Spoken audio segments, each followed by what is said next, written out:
Last type का chemical reaction रह गया, that is oxidation and reduction. इन दोनों को मिलकर बनता है रिडॉक्स रिएक्शन, RED और OX, that is redox reaction.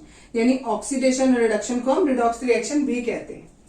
Oxidation का मतलब क्या होता है, अगर किसी भी एलिमेंट में या किसी भी कंपाउंड में आपका ऑक्सीजन के एटम बढ़ जाए या फिर हाइड्रोजन के एटम कम हो जाए तो उसे हम क्या कहते हैं, ऑक्सीडेशन कहते हैं। फॉर एग्जाम्पल, अगर हमने कॉपर लिया, साथ में ऑक्सीजन लिया, इसमें ऑक्सीजन एडअप हो गई और CuO बन गया, तो यानी ऑक्सीजन का एटम इसमें कॉपर में बढ़ गया, तो यानी कॉपर का ऑक्सीडेशन हो गया। ठीक है। सिमिलरली यहाँ पर रिडक्शन है, ये जस्ट इसका उल्टा होता है। ठीक, जैसे यहाँ पर लॉस ऑफ ऑक्सीजन एटम होगा और गेन ऑफ हाइड्रोजन एटम होगा। एग्जाम्पल में CO plus H2 gives Cu plus H2O, तो क्या हुआ, यहाँ पर देखो CuO से Cu मिला, तो यहाँ पर ऑक्सीजन कम हो गया, तो दैट इज यहाँ पर रिडक्शन हो रहा है। और H2 से H2O मिला, यानी यहाँ पर हाइड्रोजन ऐड हो गया, तो दैट इज ऑक्सीडेशन। ठीक है। अब ये जो ऑक्सीडेशन रिएक्शन है, ये हमारे डेली लाइफ में भी हमें देखने को मिलती है। किसमें, जैसे फॉर कोरिजन, ये आप लोगों ने क्लास 8 में भी पढ़ा है।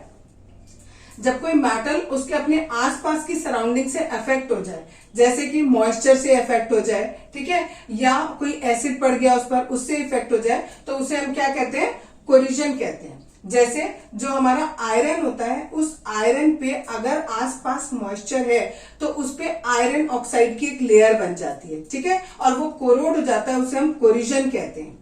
ठीक। और जो सिल्वर मेटल होंगी, आपने देखा होगा सिल्वर हम डेली लाइफ में यूज करते हैं, लेकिन कुछ दिनों बाद वो काला पड़ जाता है, तो सिल्वर का काला पड़ना दैट मीन्स उसका ऑक्सीडेशन हो गया है। जो कॉपर के बर्तन होते हैं, उन कॉपर के बर्तन पर बाहर उसकी सरफेस पर ग्रीन कलर की कोटिंग आ जाती है, तो इसका मतलब उस कॉपर का भी क्या हो गया, ऑक्सीडेशन हो गया है। ये सब ऑक्सीडेशन यानी कोरिजन के एग्जाम्पल है आपके। नेक्स्ट है रेंसिडिटी। जब when fats and oils are oxidise, जब फैट और ऑयल, जैसे इसका बहुत अच्छा एग्जांपल समझाती हूँ तो बहुत जल्दी समझ में आएगा। जैसे आप लोगों के चिप्स होते हैं, जो आप पैकेट में फ्लश पैक्स में लेके आते हो चिप्स, अगर वो चिप्स आप थोड़ी देर के लिए खुले में छोड़ दो तो वो कैसे सील जाते हैं। ठीक है, और उनकी जो स्मेल है वो थोड़ी चेंज हो जाती है, तो इस प्रोसेस को हम क्या कहते हैं, रेंसिडिटी कहते हैं। ठीक, जब भी कोई भी आपका ऑयली या फैटी चीज है उसका ऑक्सीडेशन हो गया, दैट मीन्स रेनासिड बन गया उसका। ठीक है, और वो रेनेसिड बन जाएगा तो उसकी स्मेल भी चेंज हो जाएगी और उसका टेस्ट भी चेंज हो जाएगा।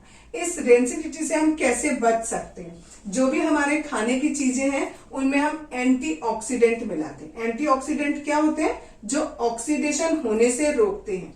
रेंसिडिटी तब हो रही थी जब ऑक्सीडेशन हो रहा था, अगर हम ऑक्सीडेशन को रोक देंगे तो ऑक्सीडेशन नहीं होगा, यानी रेंसिडिटी नहीं होगी। तो आप उसमें एंटीऑक्सीडेंट मिला दो खाने की चीज में, या फिर आप एयर टाइट कंटेनर में खानों को रख दो। ठीक है, या फिर आप खाने को फ्रिज में रख दो।